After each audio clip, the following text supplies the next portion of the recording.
हाय, hello, नमस्कार. स्वागत करते तुमचं. चॅनलवर नवीन असाल तर चॅनलला नक्की सबस्क्राईब करा, व्हिडिओला लाईक करा आणि व्हिडिओ शेवटपर्यंत नक्की बघा. तर तुम्ही म्हणत असाल ह्या बाईचं काय चाललं आहे, ह्या मांजराला घेऊन कुठं चालली? तर ह्या मांजराला घेऊन चालले मी माझ्या माहेरी. कारण आम्हाला जायचं आहे थोडंसं गावाला काम असल्यामुळे आणि एक लग्नकार्य असल्यामुळे गावाला जायचं आहे. तर ह्याला एकट्याला सोडून तर जाऊ शकत नाही.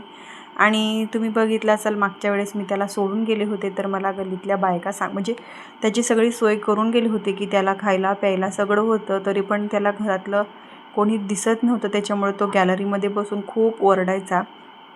तर म्हटलं आता ती रिस्क नको घ्यायला, तर ह्याला मी माझ्या आईकडे नेऊन सोडते.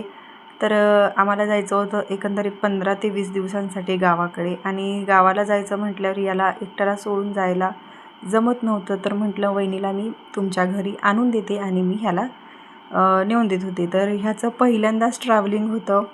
ह्याच्या अगोदर तो कधीच गाडीवरती बसला नाही. एकदम छोटा होता, एकंदरीत एखाद्या महिन्याचा असेल तेव्हा स्कूटीने आम्ही त्याला, स्कूटीने नाही शाईन गाडीने त्याला प्रवास केला होता त्याच्यासोबत 1-1.5 तास. पण तो खूप लहान असल्यामुळे त्याला तेवढं काही नाही वाटलं. पण आता हा मोठा आहे आणि समजूतदार असल्यामुळे त्याला खूप भीती वाटत होती आणि इतका ओरडत होता. आणि लहानचं बाळ कसं आपल्यावर घाबरल्यावर कसं मांडीवर येऊन बसतं आणि चेहरा लपवतं, तसंच सेम करत होतं की असं मांडीवरती येऊन बसायचं, पूर्ण गाडीभर फिरायचं म्याव म्याव करत. तुम्ही बघत असाल तर बघा तोंडसुद्धा कसं लपवून घेत होतं.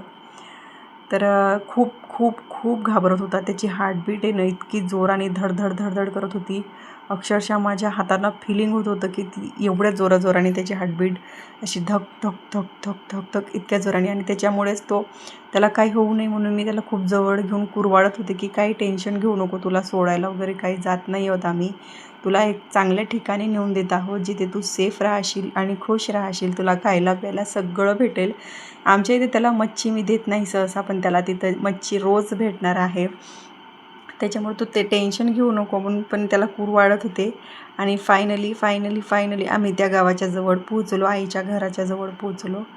तिथे आम्हाला थोडंसं ओवीला खायला वगैरे घ्यायचं होतं. तर हे खाली उतरले आणि तरी पण तो जागा शोधत होता की मी ह्या गाडीतनं बाहेर कसा पडीन आणि इथनं बाहेर कसा निघीन असं त्याला वाटत होतं. आणि तो जसं गाडी थांबली का तसं तो तुम्ही बघू शकता की असं त्याला बाहेर जायची म्हणजे त्याला मनात, आता मला माहीत नाही त्याच्या मनात काय होत असेल की मला बाहेर सोडायला चालले किंवा मला मारणार आहेत असं काही असेल त्याच्या मनात.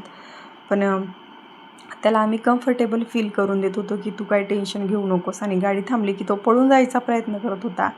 पण त्याला सगळेच पॅम्पर करत होते आणि खूप म्हणजे सगळेच म्हणजे तुम्ही त्या सीटवर बघत असाल, सीटच्या समोरसुद्धा बघत असाल त्याचे पूर्ण केस गाडीभर झाले.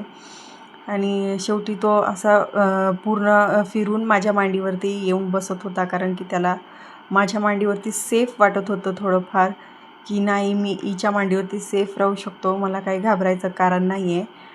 आम्हाला आता जायचं आहे लग्नासाठी गावाकडे. आणि गावाकडे गेलं की 2-4 दिवसात काही येणं होत नाही. आणि मी जेव्हा गावाला गेले होते तेव्हा ह्याला ह्याचं खायचं प्यायचं सगळं सोय करून गेले होते. परंतु कोणी घरी दिसत नव्हतं, त्याच्यामुळं तो गॅलरीमध्ये येऊन खूप ओरडायचा. आणि मला गल्लीतल्या बाया सांगू लागल्या घरी आल्यावर की तुमचा झिंगऱ्या खूप गल्लीत म्हणजे गॅलरीत बसून खूप जोराजोराने ओरडायचा.